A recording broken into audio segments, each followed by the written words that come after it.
Hello everyone. So this video is to introduce you to the section A.3.1, which is patterns of growth in tables and graphs.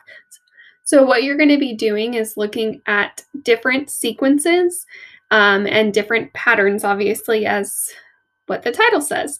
So I'm just going to kind of give you a layout of what the classwork will look like. So for problem 84, you'll see that we have 3 different sequences. Just like normal, ignore the fact that it says resource pages. What you're going to do is you're going to create a graph using one set of axes. It will be an L-shaped graph because the x-axis is going to be all positive numbers as well as the y-axis.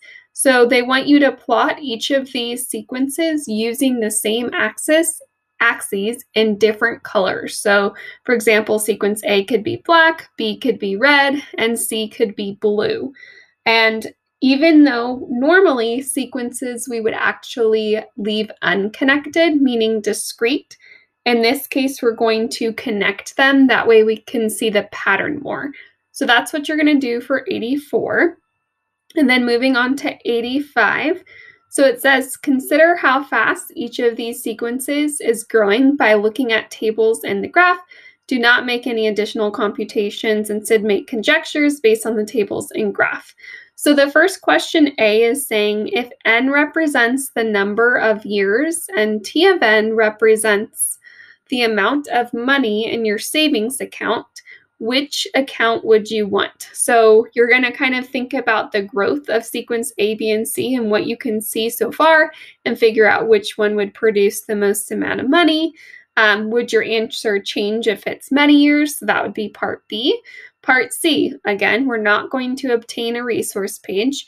So what you're going to do is create yet another graph, again, an L-shaped graph, but this time you need to extend your x-axis so it includes up to 7.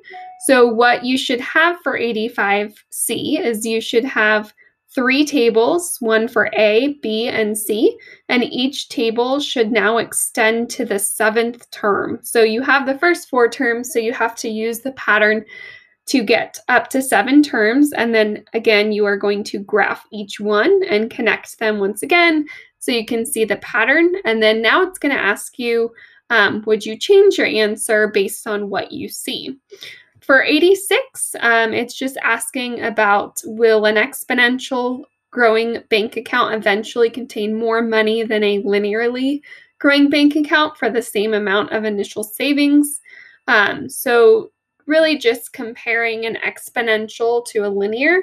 And then part B is comparing an exponential to a quadratic. So just as a reminder, what you could do is, I know this is a pretty fast video, but you could also just kind of start from the beginning and start with 84, listen to what I said about 84 and pause it, and then do 84, and then do the same thing for 85 and 86. You're also welcome to check the classwork solutions, which are located on the website as normal.